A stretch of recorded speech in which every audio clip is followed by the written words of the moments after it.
ಸತ್ತು ಬದುಕಿದ್ದೀನಿ ಗುರು ಇವತ್ತು. ಎಲ್ರಿಗೂ ನಮಸ್ತೆ. ನಾನು ನಿಮ್ಮ ರಂಜಿತಾ ಶಿವಾನಂದ್. ಬೆಳಗ್ಗೆ ಲೇಟಾಗಿತ್ತು, ಬೇಗ ಬೇಗ ರೆಡಿ ಆಗ್ಬಿಟ್ಟು ಕಾಲೇಜ್ಗೆ ಹೊರಟ್ರೆ. ಅಪ್ಪಾಜಿ ಅಷ್ಟರಲ್ಲಿ ಬಸ್ ಸ್ಟಾಪಿಗೆ ಡ್ರಾಪ್ ಹಾಕಿದ್ರು. ನೋಡಿದ್ರೆ ನಮ್ಮ ಬಸ್ ತುಂಬಾ ರಶ್ ಇತ್ತು.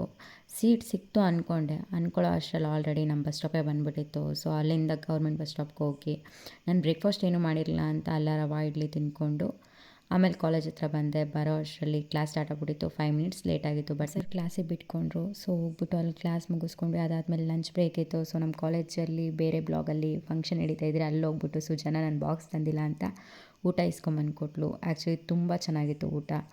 ಎಲ್ಲರೂ ತಿಂದು ಎಂಜಾಯ್ ಮಾಡಿದ್ವಿ. ಅದಾದಮೇಲೆ ಶೋಭಾ ಕೂಡ ಇಸ್ಕೊಬಂದು ಊಟ ಮಾಡ್ತಾಯಿದ್ಲು.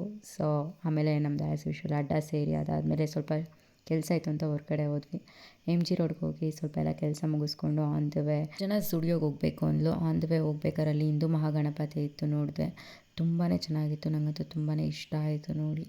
ಅದನ್ನೆಲ್ಲ ದರ್ಶನ ಮುಗಿಸ್ಕೊಂಡು ಸ್ಟುಡಿಯೋ ಹತ್ರ ಬಂದರೆ ಅಲ್ಲಿ ವಿದ್ಯಾ ಮತ್ತು ಅವಳ ಫ್ರೆಂಡ್ಸು ಬಂದಿದ್ದರು. ಅವ್ರು ನಮ್ಮನ್ನು ನೋಡಿ ಫುಲ್ ಶಾಕ್ ಆದರು.